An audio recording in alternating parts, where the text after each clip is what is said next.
website, downonthefarmradio.com. Let's take a look at ag weather for the central portion of Down on the Farm country.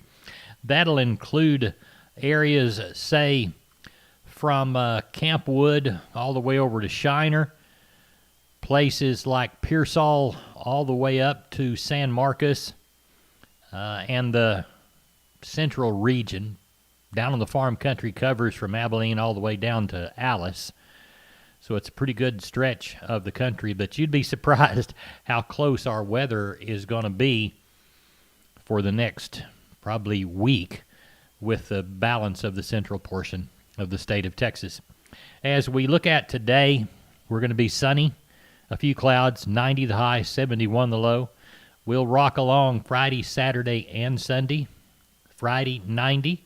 By Sunday, we've gone to 98 and 68.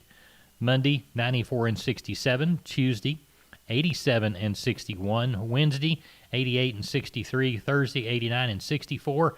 Friday, 83 and 57. And Saturday, 77 and 59. Friday the 16th and Saturday the 17th are our next best chances of rain and a cooler shot of weather. That rain chance only 20%. Neighbor, I want to apologize. I'm a little under the weather today. I've got a bad case of swimmer's ear, and it's making it really hard to concentrate because I have a bad case of vertigo, and every time I speak or shake my head, my eyes spin around. So pardon me if I sound like I'm distracted, because basically I am because of vertigo. Let's take a look at those commodities of ag interest, remembering this is just a snapshot of a price in time. Don't use this to make a trade. As we look toward December corn, 389 and 3/4 up 1. November beans, 10.55 and 1/4 up 4 1/4. December soybean meal up $1.80 at 363.60 by the ton. December Kansas City hard red winter wheat down 9 1/4 at 535 and a half. Your December number 2 cotton up 34 at 67.93. December live cattle down 45 at 112.65. November feeder cattle down 65 at 137.22. December lean hogs up 257 at 67.15. And our November West Texas Intermediate crude sets at 40.71 up 76. Neighbor, there are your commodities of ag interest, as close to the noon hour as we can get. Neighbor, now let's take a visit to the Texas Farm Bureau Radio News Desk and see what's happening in today's edition of News and Views. USDA working on challenges facing rural and underserved communities. I'm Tom Nicoletti with Texas News and Views from the Texas Farm Bureau Radio Network. More after this message. Continuing on our audio tour of Pioneer product development, today I'm at the Napoleon Soybean Research Center in Northwest Ohio. There are 4 large structures, and of course the field around it. I'm in the field now, under an umbrella. I don't mind getting wet, but we've got recording equipment to worry about. Weather, soil conditions, diseases, pests, every location is different. Which is exactly why Pioneer built this center and almost 50 like it all over the country.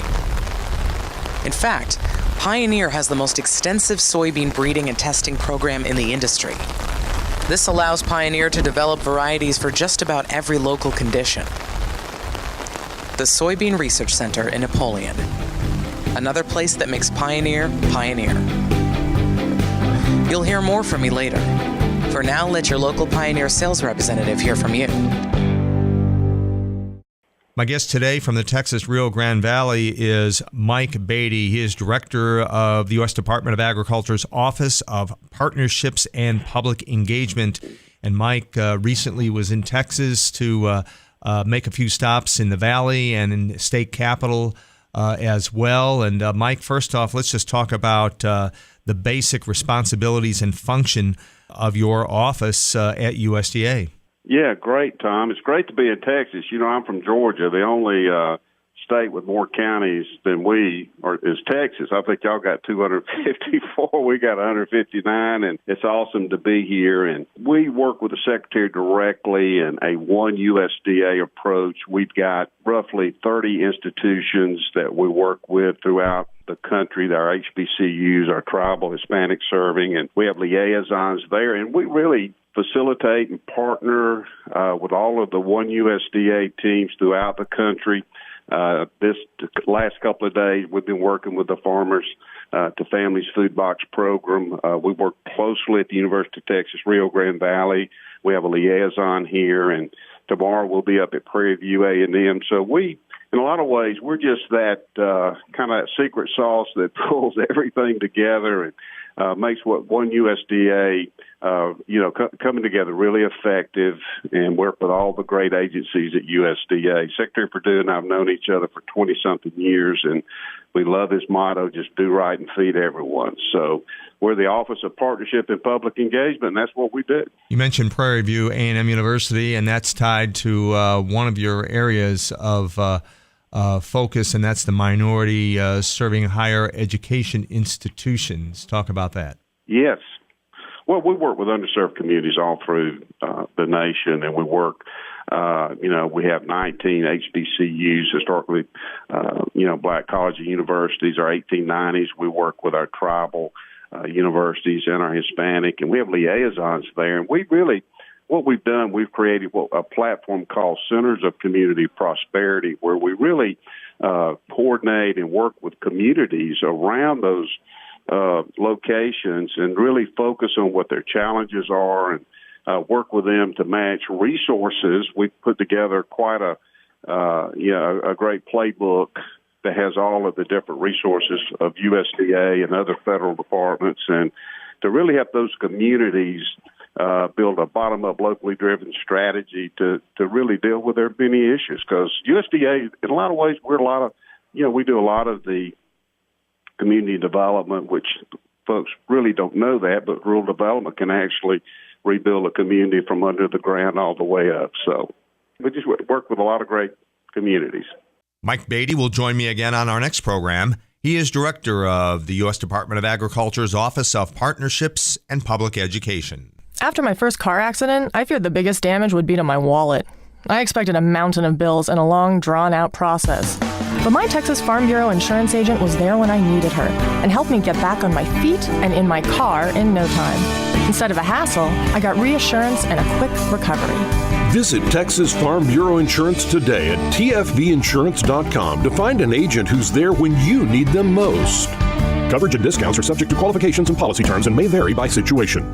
That was Texas News and Views with Tom Nicoletti. Neighbor Hop Singh says he is ready to feed us lunch while he dishes out that jalapeno gravy all over the chicken fried steak, mashed potatoes with little bits of onions and a lot of sour cream in them. Man, I love that. Hop Singh, you did a good job today.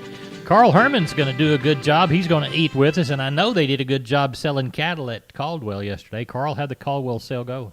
It was good, not quite as big as the last several weeks, but we had over 800 yesterday for 135 consigners and 43 buyers. A little softer on the calf market, and cow market's a little lower also. On the slaughter cows, we had 100 slaughter cows and bulls. Cows 30 to 63, bulls 66 to 85. Stocker cows, and we didn't have a very good selection, 500 to 950, and no pairs.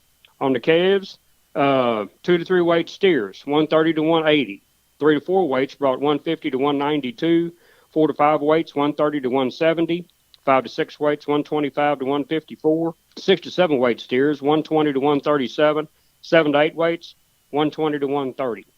Heifer side, 2 to 3 weights, 120 to 177. 3 to 4 weight heifers brought 120 to 187. 4 to 5 weights, 117 to 147. 5 to 6 weight heifers, 110 to 134. 6 to 7 weights brought 105 to 132, and the 7 to 8 weights, 90 to $1.32. So overall, had a good day, and look forward to next week.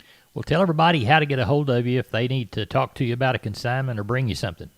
Yes, sir. My number is 979-820-5349. Call the barn, 567-4119.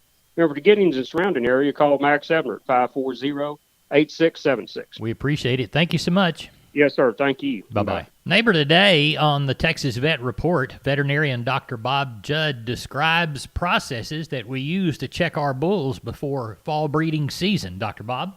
And if you have a fall breeding season for your beef cow-calf herd, it is time to make sure your bulls are fertile and ready for the upcoming breeding season. To do so, contact your bovine veterinarian right away for a breeding soundness exam.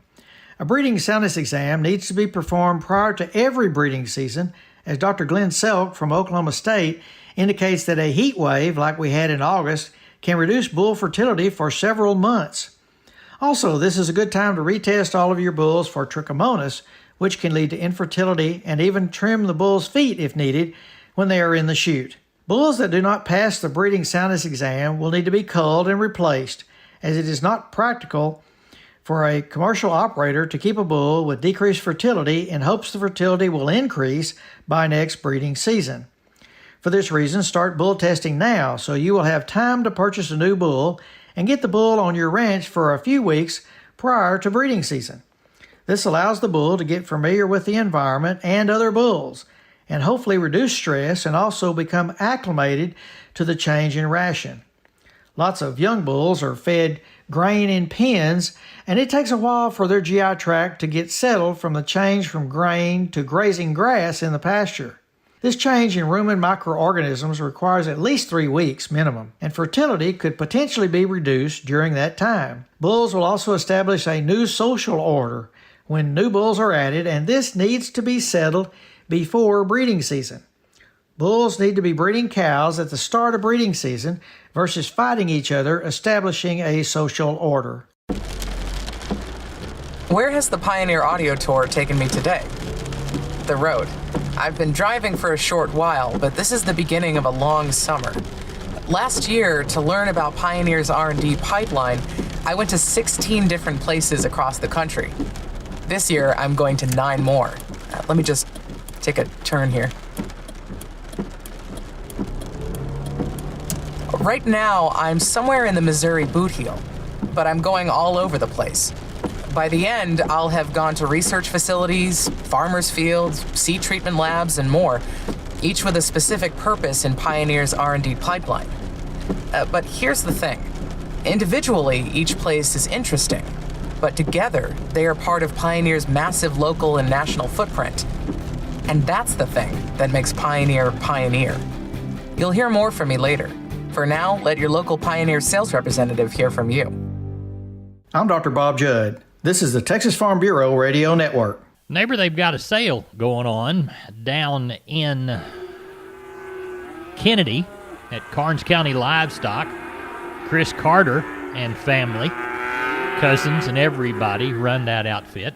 Chris, we always start out talking about what's going on down there by thanking the people that do business with us, don't we? You betcha, Larry. We kicked off October with a great run of 758 head of cattle, and we thank all of you for your consignments. Last week, the market closed on the upward swing with a good jump on the lighter calves and the 500-plus weights, and the packers remained steady. Let's walk the pins. Number 1 steers, 2 to 3 weight, 157 to 185. 3 and 4s, 154 to $2. 4 and 5 weights, 141 to 175. 5 and 6s, 127 to 148. 6 and 7s, 122 to 136. And the 7 and 8 weights, $1.18 to $1.29. On the heifers, 2 to 3 weight, 157 to 202 and a half. 3 and 4s, 125 to 140. 4 and 5 weights, 123 to 170. 5 and 6s, 118 to 146. 6 and 7s, 116 to 145, and the 7 and 8 weights $1.09 to $1.25. We had 9 packer bulls last week. High yielding was 78 up to 81, medium 70 to 74. 54 packer cows, high yielding 55 up to 60, medium 42 to 47, and the low end 28 to 34. We did not have a test last week on bred cows or pairs. What do we got under the barn for this week? Well, at the present time, we surpassed last week's total with a count of 807 in right now. We're looking for maybe close to 1,000 come sale time. And our count right now, we've got 37 packer cows and bulls, 12 to be palpated, and the rest are yearlings. Tell everybody how to contact you. If you have any questions or in need of any of our services, please call Wellen Rouse at 361-542-0810 or myself at 210-286-5345. Rumensin presents Trusted by Generations. Headquartered in Amarillo, Texas, Cactus Feeders has been producing high-quality protein at their feed yards in Texas and Kansas for over 40 years. They work hard each day to make sure the beef they produce is safe and nutritious. Director of Nutrition Kendall Carr and General Manager of Wrangler Feed Yard Randy Shields have been working together at Cactus Feeders for 20 years. We ask them what they view as the most vital ingredient in their success. For Kendall, trust comes before anything else, and that includes doing business with a handshake. Beyond trust in their partners, Kendall knows it's important for consumers to trust the beef they consume. Randy believes it all comes back to the handshake deal, that when you make a commitment, you follow through with that commitment.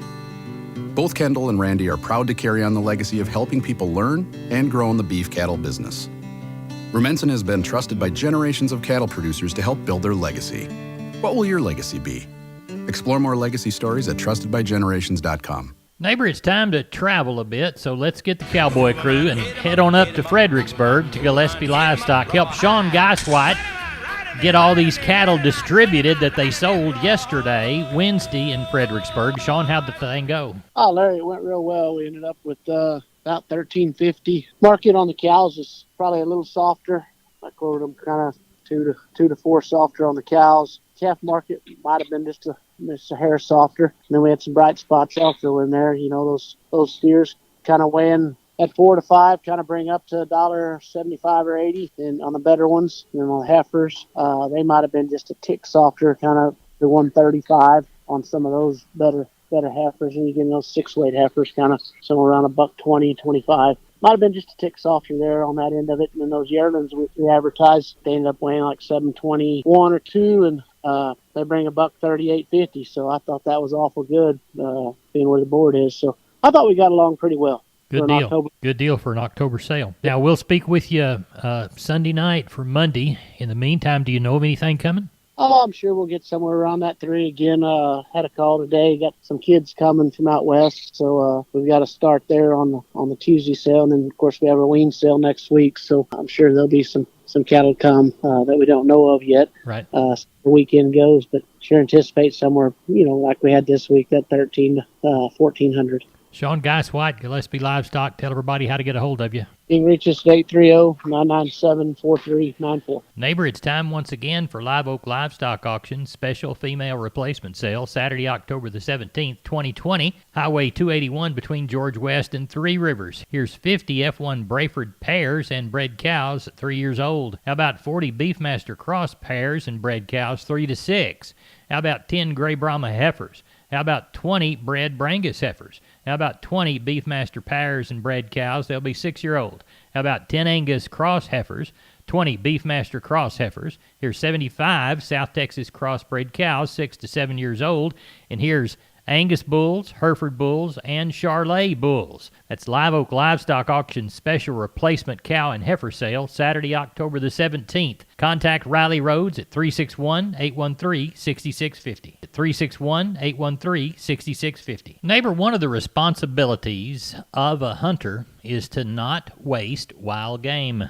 Jessica Dommel addresses that issue on today's edition of the Texas Wildlife Radio Report. Jessica? There are plenty of opportunities for hunters and anglers across Texas, and unfortunately we see it almost every year. Hunters or anglers leave their catch or their bag behind, wasting the natural resource. Bobby Thornton, co-founder of the Texas Dove Hunters Association, joins us today to discuss this wasting of wild game. Nothing irritates me more than to shoot an animal, whether it's a dove, a deer, even pigs, and not harvest that animal. We try to teach our kids this, and anyone, whether they're youth or adults, to have a healthy respect for wildlife. And respect means respect of what God gave you. Use it to fill your plate, if you will. And I mean fill your plate, not only eating, but also your internally, how you feel about having gone out and been able to do this. And be thankful for what you have. Never shoot more than your limit. Always pick up what you harvest. Don't just let them go. That was Bobby Thornton from the Texas Dove Hunters Association. According to the Texas Parks and Wildlife Department, it is a Class C misdemeanor if a person while hunting kills or wounds a game bird or game animal and intentionally or knowingly fails to make a reasonable effort to retrieve it and include it in their daily or seasonal bag limit. It is an offense if a person intentionally takes or possesses a game bird, game animal, or a fish and intentionally intentionally, knowingly, or recklessly, or with criminal negligence, fails to keep the edible portions in an edible condition. If you're looking for recipes for fish or other wild game animals, the Texas Parks and Wildlife Department does have some on its website. Go to tpwd.texas.gov. In the search bar at the top of the page, simply type in recipes. Your seed decisions require reliable advice from a trusted partner. Make that partner Nutrien Ag Solutions. Count on our local crop consultants for custom recommendations and access to the best performing seed in the industry to make your investment work even harder. Lead the field this season and beyond. Find your local crop consultant at nutrienagsolutions.com. Now your class speaker, sharpen herbicide. Wow, thanks everyone. What a ride it's been. Dominant performance in desiccation and weed management, rapid dry down and defoliation while reducing regrowth, years of efficiency.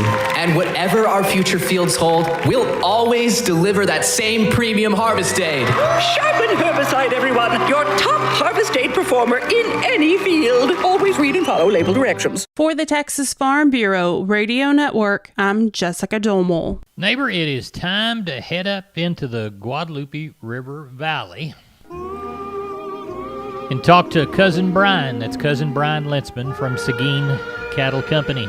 It's been a year or two since I've been back to Seguin. I always still consider it home. I love that little community in the Guadalupe Valley. Cousin Brian, how'd the sale go this week?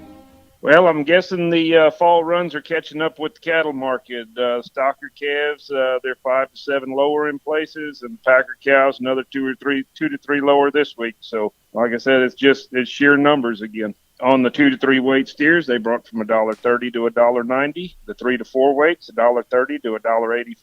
The 5 to 6s, $1.20 to $1.75. 5 to 6s, $1.18 to $1.44. The 6 to 7s, $1.08 to $1.32. On the heifer mates, $1.15 to $53. 3 to 4 weights, $1.16 to $1.80. 4 to 5s, $1.10 to $1.55. The 5 to 6s, $1.11 to $1.25. On the cow end, there was a couple of cows. They brought up 70 cents, but most of them cows, they fell in the 46 to about 55 cent range. Cutters from 35 to 45. Top end of the bulls just brought 83 cents. So, I mean, they've made an adjustment here over the last few weeks. Good. How about sheep and goats?